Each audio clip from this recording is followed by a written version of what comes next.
I did these three things at night to ensure that in the morning I was a better leader. Hi, my name is Tiffany, and on this channel, we are learning to lead ourselves well so we can serve others better. And whether you are an emerging leader or you've been a seasoned leader, whether you've been in leadership for 30 seconds or 30 years, I believe that there is something that you can gain from this channel. Um, this is a biblical faith based channel, but I do teach universal concepts. So we're going to get right into it. So, like I said, these are the three things that I did at night to wake up and be a better leader. And one thing is walking. So, I stopped looking at physical activity as a means to just look good. I stopped looking at it as a way to just, physically look good, aesthetically look good, but as a means to maintain and nurture my mental wellness. As a leader, when you are leading people, especially if you are an introvert, it is very mentally taxing. And so, if you are not taking care of yourself mentally, you will burn out. And nobody's going to take care of you like you. And so I highly recommend walking or picking up some type of physical activity.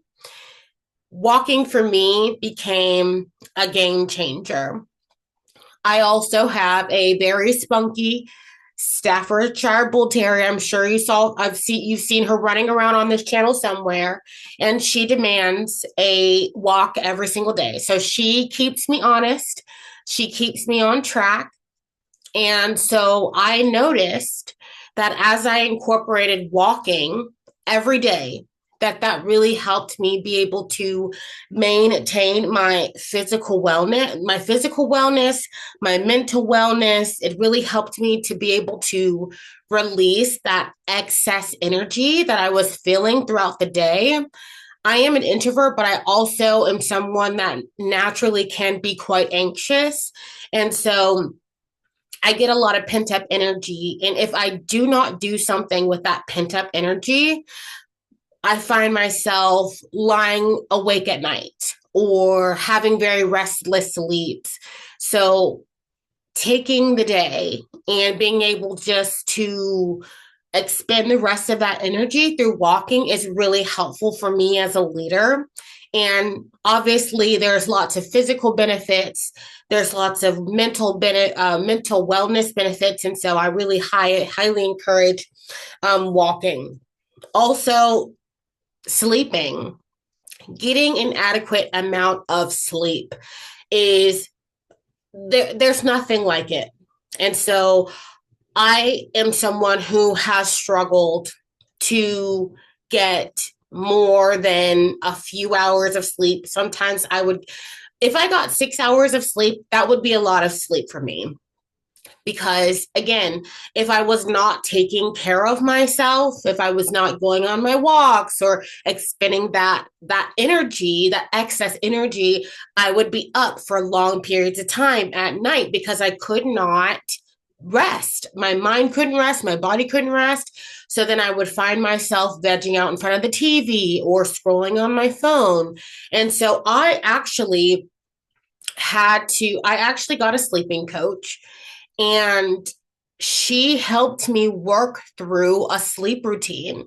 And it was very helpful because she helped me name and she helped me identify and uncover the root causes for basically why I wasn't sleeping or why I was not able to stick to a sleeping routine. And it was so much more than just, oh, I'm not getting enough sleep. If you can imagine, it had a lot to do with what I was doing during my day,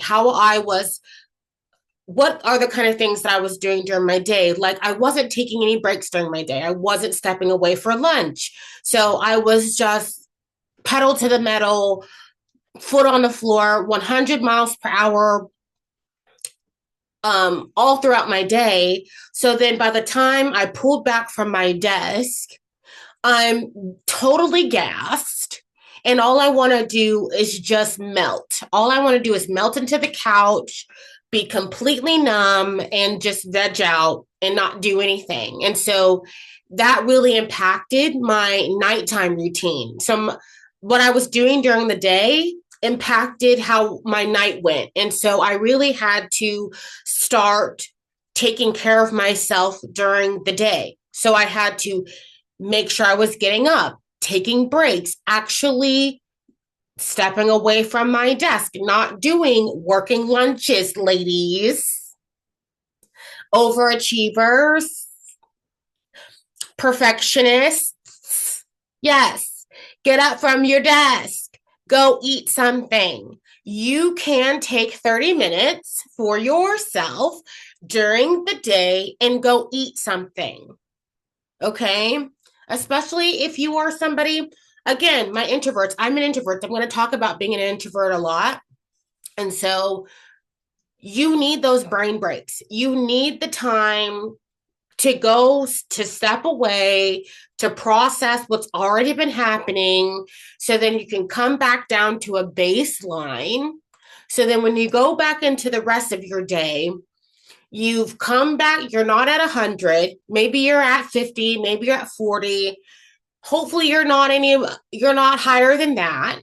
But by the time you end your day, you're not at 150, you're not at 105, you're probably cruising maybe at 60, maybe 75%.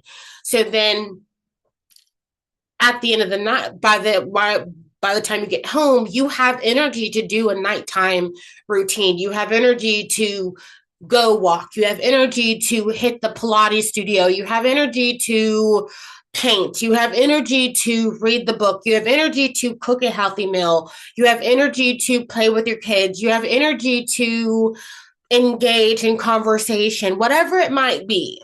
So all of that came out in getting a sleeping coach. And once I got the sleeping coach and I was able to uncover all of that during my daytime, then I was able to get my nighttime routine together.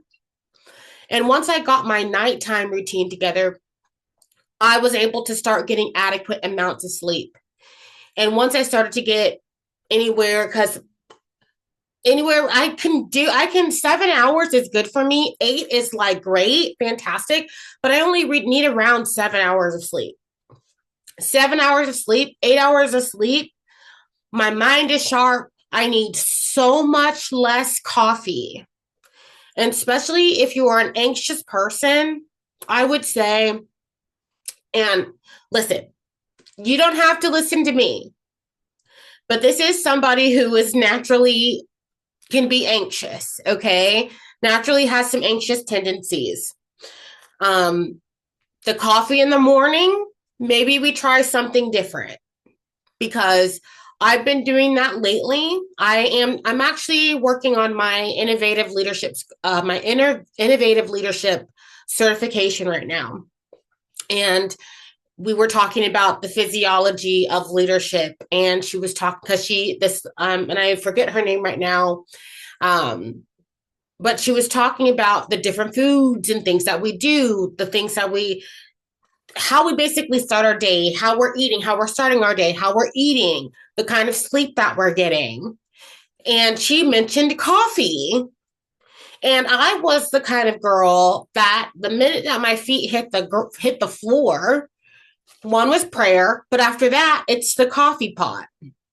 And she mentioned how, coffee is fine if you want to drink coffee, but I believe it's called the circadian rhythm, but you need to like get into a natural circadian rhythm. So first and foremost, you need to be getting hydrated, drinking your water, and getting like natural sunlight first. And if you still want coffee, you should drink coffee around 10 a.m. And so I've been doing that. And I tell you, by golly, by the time it's 10 a.m., I don't even want the coffee. And my brain has been razor sharp. And so I love that. I love that. And there are some days like today where I'm like, oh, I could really use a jolt. Yeah, yeah, we're going to need the coffee today. So guess what?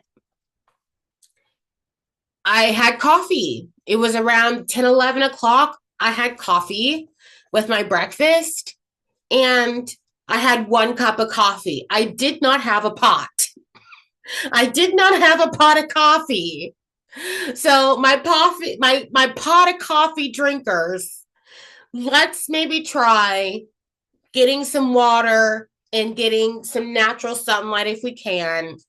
But that all ties into being able to get onto regular sleeping schedules, because my God, it is hard. If you get off track, it is hard to get back on.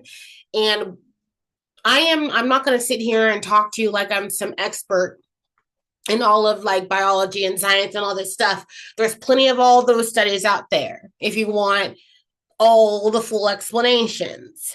But we've all heard all the different scientific facts around getting good sleep and how good it is for our bodies, our brains, and everything. Right. So, getting a good amount of sleep, because man, it makes the world of a difference. I'm able to process things faster. I'm noticing that I'm not as anxious because I'm just not amped, because I've had all this coffee. By the time I've sat down, I'm jumping off the walls. But I'm thinking I needed this coffee to get my day started, not realizing that I'm just not in the right rhythm. My body's just not in the right rhythm. And so I would highly encourage that. And if you need a sleeping coach, does your job offer these services? Thank God my job is really great on its benefits. And so it's got a lot of these different services that I have access to. So if you have a sleeping coach available to you, go seek that help. You know, go seek that help, because all of these things are going to help you and set you up for success to be able to be at your best in the mornings, because it's leadership does not start when we dock the doors. Leadership does not start when we dock the doors. And if you are somebody who works maybe in manufacturing, whatever, apply this to whatever industry you work in. So if you are a first shift, mid shift, third shift, whatever that might be, apply these same concepts to your shift, whatever time of day or night that you work, because it all works the same way. Okay. All right. So, and then lastly, journaling. Journaling. So if you're a person who can be quite sensitive, and there is nothing wrong with being sensitive. If you are somebody who feels things deeply, if you are someone who easily taps into the feelings and the emotions of other people, and you are around people, especially when you're leading people, that can become, it overloads you. It overloads you. And that's not a bad thing. It really is a gift, because being able to feel and empathize with other people very easily is wonderful. It's a wonderful trait of leadership. But also, you have to be mindful that you are not taking on other people's emotional loads and carrying people's emotional loads. You can hold space for people emotionally. You can be there for people emotionally, but you have to be able to offload it. You have to be able to offload that and give it back to them and allow people to sit with their own things. But as leaders, we can empathize and make space. So, journaling at night has really helped me to be able to reflect again, because I'm an introvert. I'm also very analytical, and I'm also someone who I'm very reflective. So I like to be able to reflect. I like to be able to process, and writing is a great way for me to be able to process my thoughts, because if I'm not processing, everything is all up here. Everything is all up here. And then but when I'm writing, the dust settles, and then I'm able to problem solve. It's a way for me to be able to think through solutions and think through the different things that have happened throughout the day.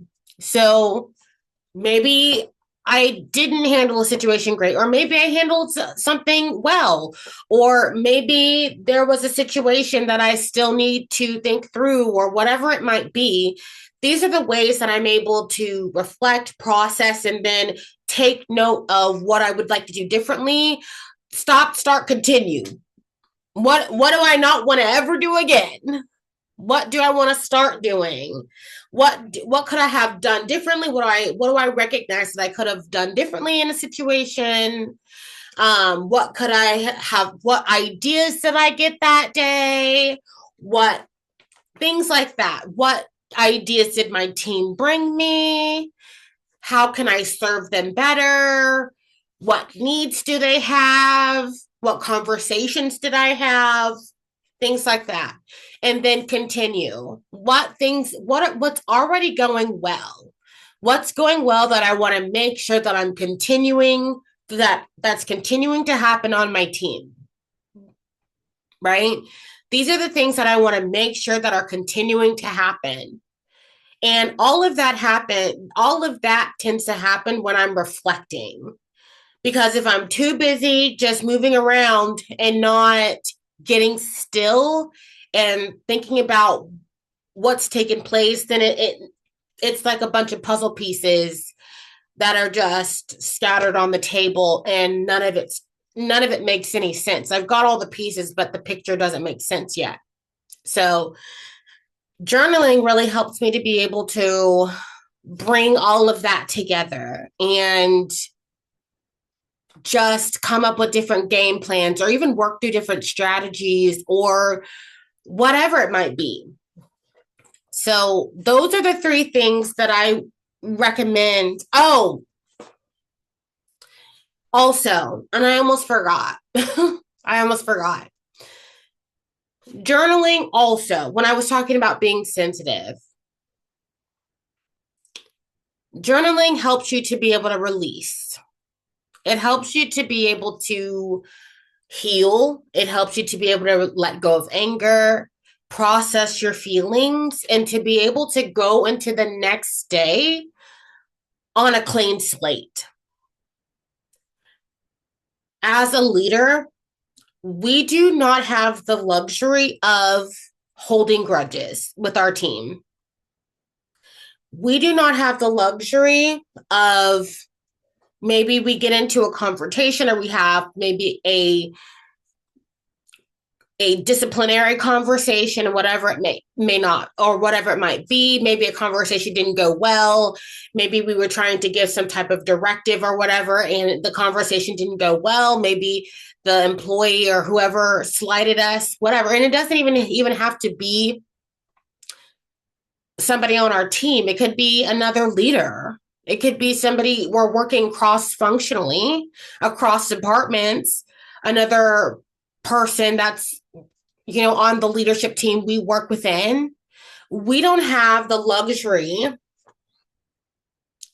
of holding a grudge where we get out of pocket and get out of pocket and show up puffing and puffing and copping attitudes, rolling eyes, rolling heads, stiff body language, and basically giving people the cold shoulder. I mean, you absolutely can. You sure can. That's absolutely your option. We all have an option. That is definitely an option. If you want to show up like that, you can. But again, on this channel, we are striving to show up as Christ. So I don't believe there's any example in the Bible where Christ shunned anybody or chose that as a conflict resolution. I want to share an example, and I'm not proud of it, but you know what? Listen, I believe that we all go through things. because we are meant to share our experiences. And so, of course, God had me remember this so then I could bring it to you today. But praise God for deliverance. And I thank God I'm a better leader for it today because I remembered her for this. So I'm proud to say this was early on in my leadership journey. I worked at I'm not gonna say where I worked, but I was working in a retailer and very, very new to my leadership journey. I think it was my very, very first leadership position. And I think I've talked about this in another video, very, very first leadership position. So I had no idea what I was doing outside of college, you know, choreographing some dances and leading projects or whatever. I had no leadership experience. So I'm leading this department with two other ladies who had worked in the department for decades. So they had light years of experience, uh, like light years of experience over me. Like, so they knew the ins and outs. Me being new to the company and new to leadership, green as could be, green as the jolly green giant. Okay. But anyway, so I was doing my best, young, not an excuse, but young and just fumbling around, trying to do my best. Didn't have great leadership examples, I will say. And, you know, when you don't have great examples and you don't really have anybody who's bringing you along, you're just going to pull from what you know. So I was just pulling from what I knew and what I thought a leader was. And I didn't even know, I don't even think I had the mindset of leader. I just had manager. I just had the mindset of a manager. And all I knew what a manager was to do was to tell people what to do. Anyway, so it wasn't going great. It wasn't going great. And, you know, I had gotten called into the office and I think she was the assistant, like store manager or something. I think she was the assistant store manager. And she was probably, I want to say she probably was close to my age, honestly. And so she called me in to the office to talk about, you know, numbers and things like that. And I was hot, because at this point I felt like I had just been kind of thrown to the wayside. Nobody was giving me any guidance. And I felt like I was just floundering, trying to lead these two ladies who didn't care if I lived or died. I don't think would throw a bucket of pee on me if I was on fire.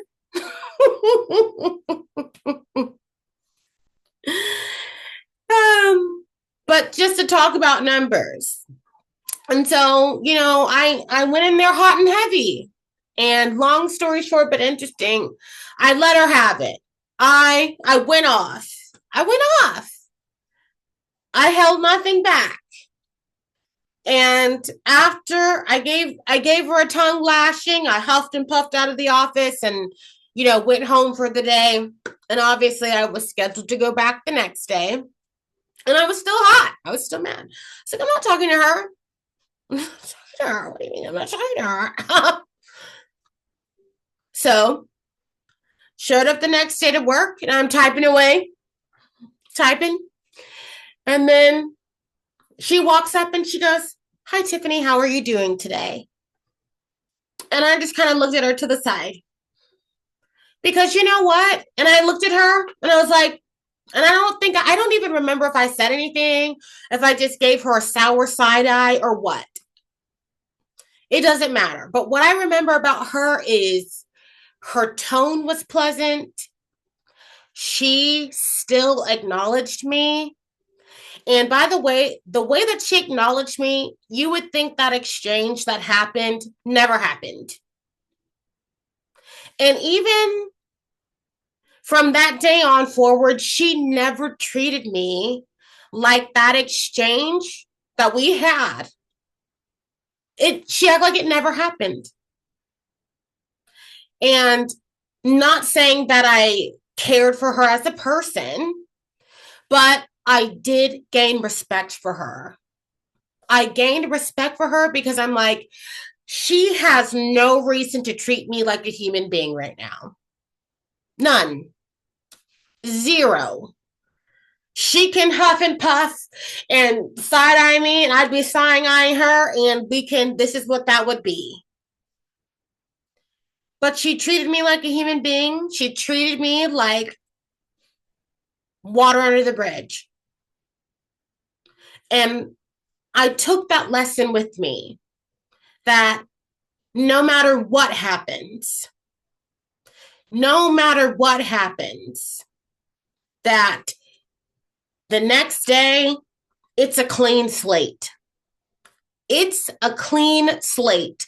So, whatever you have to do as the leader, whether you journal, you go boxing, you go fishing, you read, you do whatever you got to do, that when you walk in the next day, that your whoever it is that you might have had that exchange with does not feel the weight of the previous day. That, hey, today's a new day. Today's a new day. And so I just wanted to leave you with that today. Those are the three things that I do at night to ensure that I am a better leader in the morning. And again, on this channel, we are learning to lead ourselves well so we can serve others better. Thanks for being here, and we'll talk soon. Bye-bye.